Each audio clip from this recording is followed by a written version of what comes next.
Well, hi there, boys and girls. Today we're going to take a look at two very important theorems that we're going to have to use by name whenever we explain some things. We're going to take a look at what they are and what they tell us, so let's just get started.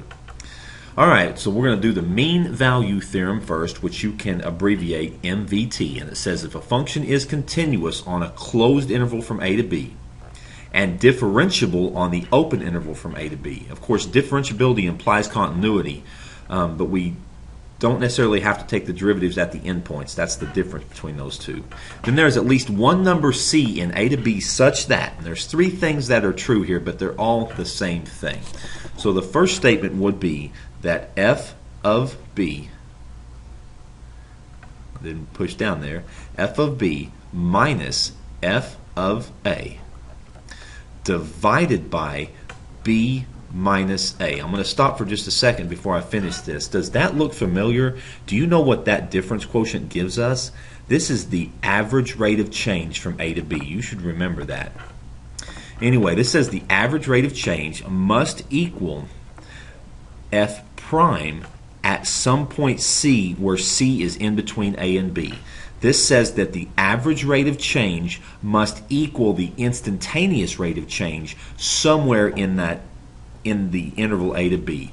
Geometrically, this says that the secant line slope, the secant line, which is the average rate of change, is parallel or parallels the tangent line slope, because the tangent line slope is the derivative. You're going to see this example on the next page. The secant line slope parallels the tangent slope. Alright, tangent line. Secant line parallels the tangent line. I'd like to write it better like that. The secant line is parallel to the tangent line. Alright, there's another way you're going to see this written, and that is just by multiplying both sides by b minus a. We're going to come up with the statement that f of b minus f of a would equal f prime at C times b minus a. That is just rewriting that statement.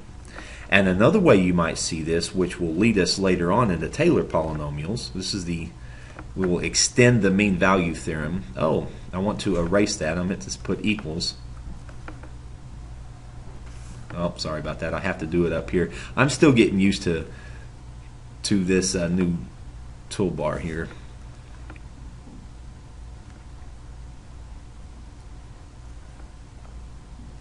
Okay, so we're going to say that f of b is equal to f of a plus f prime at C times b minus a.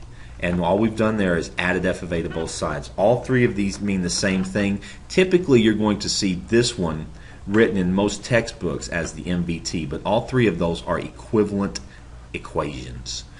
Now, there's an extra special case of the mean value theorem, and that is if f of a and f of b are equal.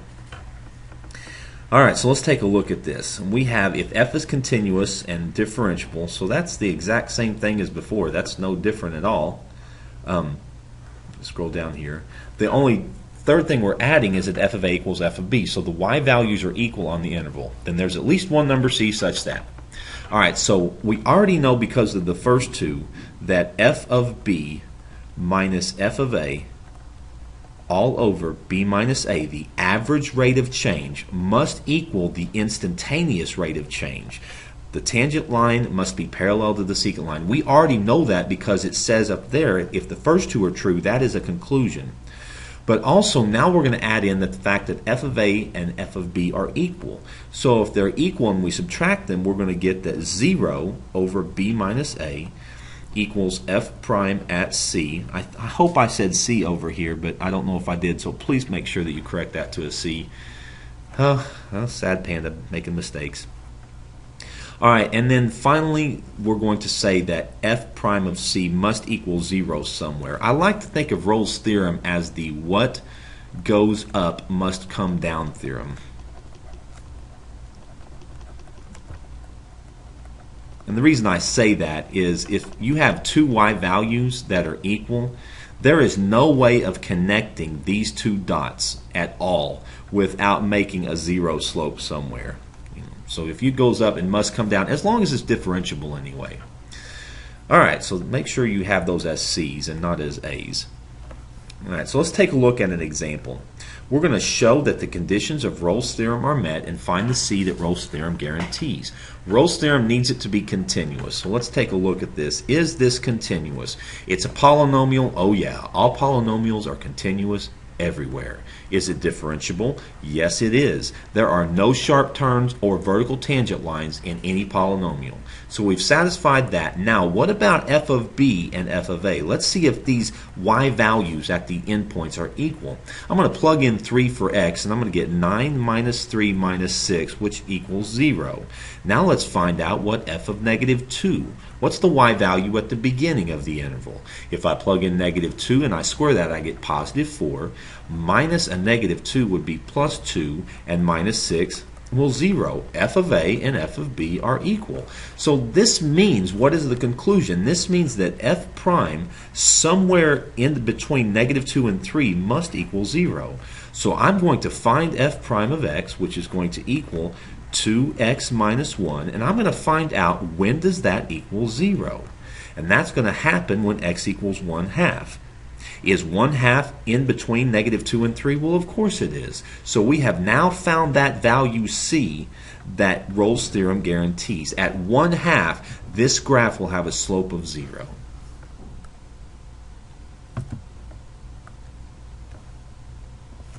All right, so let's take a look at this question. Given this function that I'm looking at, the graph is shown visually. What is the MVT trying to find? Draw it in. The mean value theorem says that if you connect any 2 points on a curve with a secant line slope and you find the slope of that line, then there's got to be some place in between there where the tangent line has that exact same slope. So let's look and see here. What is f of 1? F of 1, let me get back to my full screen here.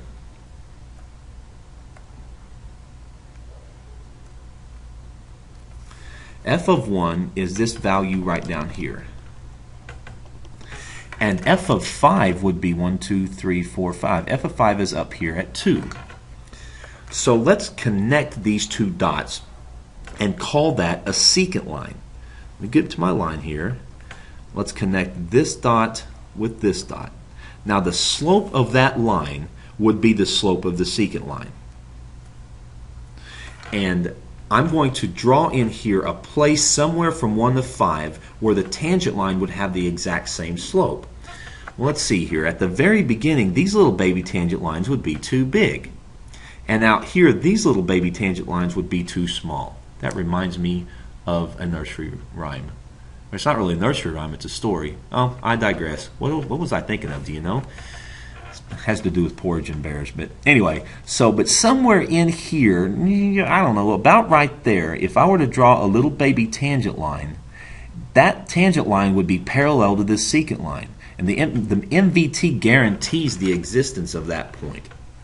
So that's what we're trying to find.